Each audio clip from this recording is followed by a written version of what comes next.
So, today we are continuing with addition and subtraction and how they're related. And today, what we're really talking about is how to use addition, which most people know a little bit better than subtraction, to check subtraction. So, imagine if I told you 4 plus 3 is 7. And then I tell you 7 minus 3 is 5. Well, you can use your knowledge of addition to check that subtraction and say, wait a minute. 4 and 3 is 7, so obviously 7 minus 3 is not going to be 5, it's going to be 4. So that's what we're doing today. We're using what we know about addition to double check subtraction, because a really important habit for math is to double check ourselves for accuracy. Imagine if the people who are working on making the mission to Mars and sending human beings all the way to Mars, imagine if they didn't double check their math work, because it takes a lot of math to do that kind of job. Imagine if they didn't double check their math and they ended up sending all the people to outer space instead. That would not be good. So it's important in math to just kind of always have the habit in the back of your mind that you double check what you're thinking to make sure that it actually goes with what you really know. All right, lesson 5.4, use addition to check subtraction. So we're going to be taking a look down here again at this for the teacher problem.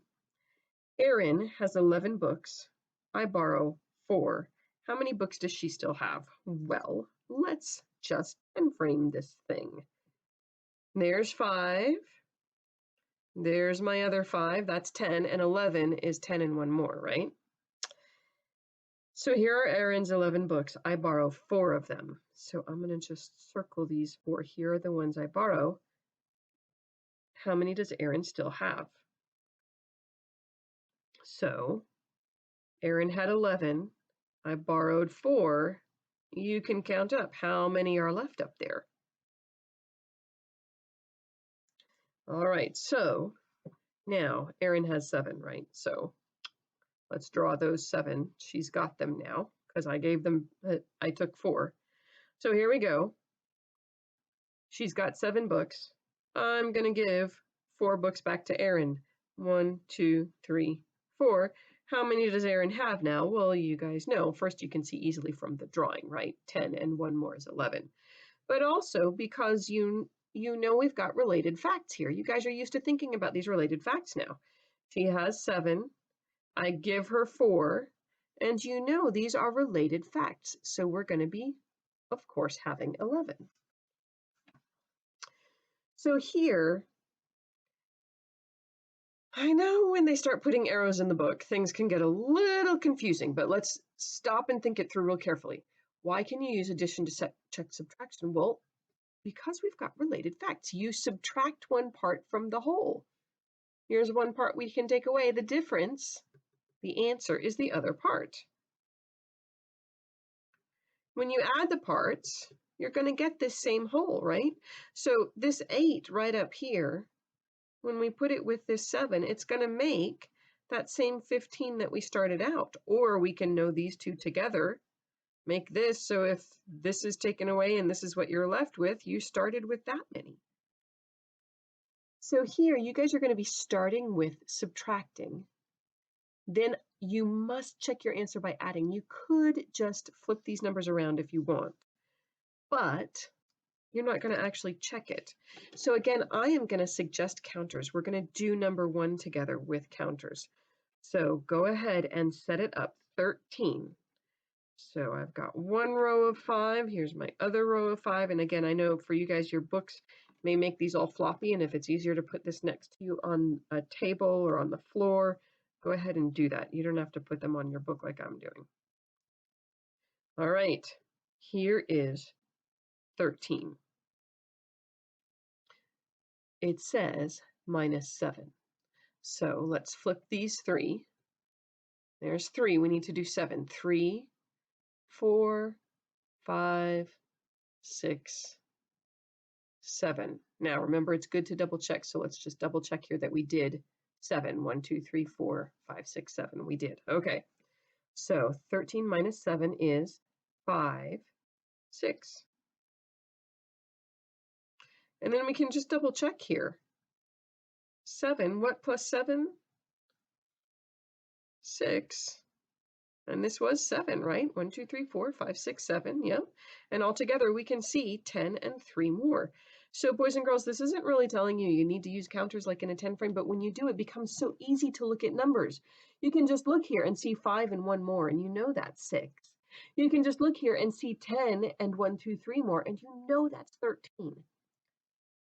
All right, so you're going to continue this same process for the rest of this page and the rest of this page.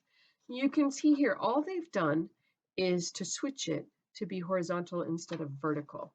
So go ahead and finish the previous page up through number 4. Pause the video if you need to. We'll do number 5 together since they've switched it to be horizontal.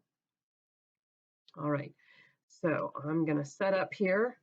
We start with 11, right? So I need my 2 rows of 5.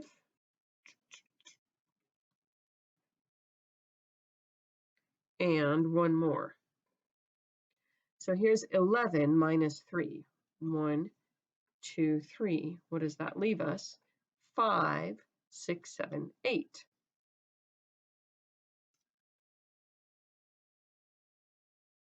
So then I'm going to add the 8 to the 3. 5, 6, 7, 8. And here's 3. 1, 2, 3. Does that actually give me this 11? 10 and 1 more. Yes, it does. Now, we're going to do number 6 together also, and we're going to do it with a drawing instead, just in case you'd rather use a drawing. So 1, 2, 3, 4, 5, 6, 7, 8, 9, 10, 11, 12, 13, minus 9. So now what I'm going to do to check this 9 is I'm just going to circle 9. So I know that's going to be my 10 frame, except for one of them. So I'm going to circle that. And I can see 1, 2, 3, 4. So 4 minus 9, let me double check here. 1, 2, 3, 4. Let me double check my 9. 1, 2, 3, 4, 5, 6, 7, 8, 9. Yep. And all together, that's going to make 10 and 3 more, 13. Now, if you guys want to try doing these without counters, you may. Just be sure that you're double checking your work. Pause the video. Once you finish number 10, let's go on to the hot problem. All right, subtract to solve. Then add to check your answer. Liam brings 15 cupcakes to the party. His friends eat all but 6 of them. How many cupcakes did they eat? Now this is where I'm going to stop, because you guys have here what's up here. We know that if we're double checking this, we're going to want to end up with 15 down here, right? So now you've got everything from up there. Go ahead, and we're going to be plus 6, right? Figure this out, then double check it here. If you double check and sure enough it's right, then go ahead and put down right here, how many cupcakes did his friends eat? Pause the video, solve this, and then let's do the last page together. And we are now at our mid-chapter checkpoint. And I'm not going to give you guys a whole lot of help. Here, you did this just a little while ago. Remember, you can write 4 related facts, and that's what you're doing right here in number 1 and number 2. Here, solve these, and then if you see them being related, here, I was looking up on my computer screen and then down to the paper, and my eyes got switched to the wrong thing. All right, down here, do this, 9 plus 3, that's a count-on fact, isn't it? 9, 10, 11, 12. Now here, I'm going to count back, right? So I'm not saying 9, 10, I'm saying 9, 8, 9, 8, 7, 6. So are those two related? No, they're not, right? Because then our subtraction here would have to start with 12, our number altogether. So do these and then check and see if they're related, circle them. If they're not, don't. Test prep.